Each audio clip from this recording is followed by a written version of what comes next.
आज मैं आपको एक बहुत ही मजेदार कहानी सुनाने जा रही हूँ। राजा विक्रमादित्य के शासन काल में उज्जैन राज्य की समृद्धि आकाश छूने लगी। व्यापारियों का व्यापार अपने देश तक ही नहीं सीमित रहा, बल्कि दूर देशों तक फैला हुआ था। उन दिनों में एक सेठ हुआ करता था, जिसका नाम था पन्ना लाल।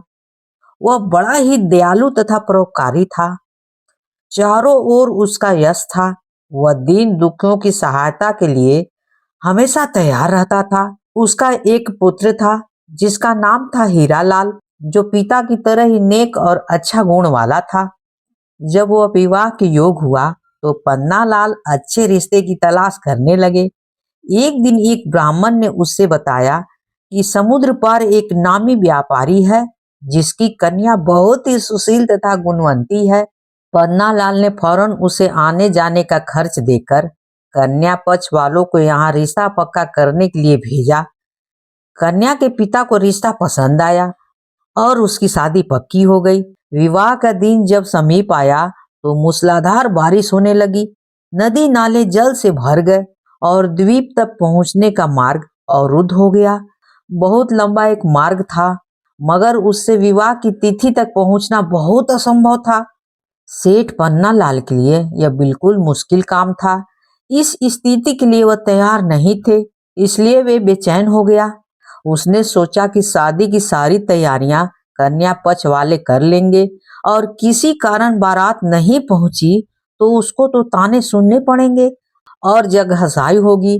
जब कोई हल सूझा नहीं, तो वह विवाह तय करने वाले ब्राह्मण ने सुझाव दिया कि वह अपनी समस्या राजा विक्रमादित्य के समक्ष रखे। उनके अस्तबल में पवन वेग से उड़ने वाला रथ है, और उसमें प्रयुक्त होने वाला घोड़े भी हैं। उस रथ पे 8-10 लोग एवं वर सहित चले जाएंगे और विवाह का कार्य शुरू हो जाएगा। बाकी लोग लंबे रास्ते से होकर बाद में सम्मिलित हो जाएंगे। सेठ पन्ना लाल तुरंत राजा के पास पहुंचा और अपनी समस्या बताकर हिचकिचाते हुए रथ की मांग की।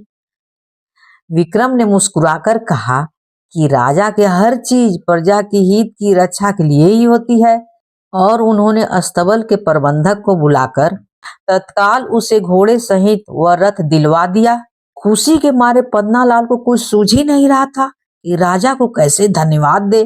जब वह रथ और घोड़े सहित चला गया, तो विक्रम को चिंता हुई कि जिस काम के लिए सेठ ने रथ लिया है, कहीं वह कार्य भीषण वर्षा की वजह से वांछित न हो जाए। उन्होंने माँ काली द्वारा पदक बेतालों को स्मरण किया और उन्हें सकुशल वर को विवाह स्थल तक ले जाने तथा विवाह संपन्न कराने की आज्ञा दी। जब वर वाला रथ पवन वेग से दौड़ने को तैयार हुआ, तो दोनों बेताल छाये की तरह रथ के साथ साथ चल पड़े। यात्रा के मध्य में सेठ ने देखा कि रास्ता कहीं भी नहीं दिखाई दे रहा है, चारों ओर पानी ही पानी है। तो उसकी चिंता बहुत बढ़ गई।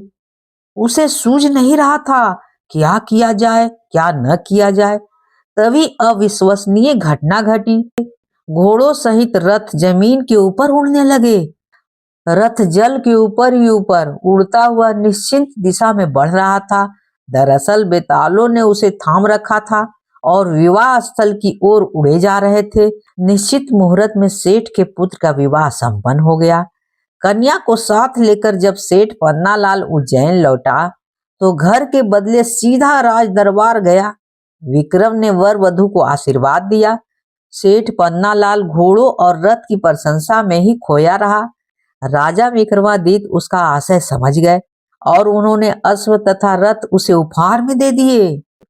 इसे पाकर व्यापारी बहुत खुश हुआ और राजा को बहुत धन्यवाद किया। अगर कहानी अच्छी लगी हो तो please like share and subscribe तो कर ही दीजिएगा, भूलिएगा बिल्कुल नहीं। कहानी होती है समाप्त।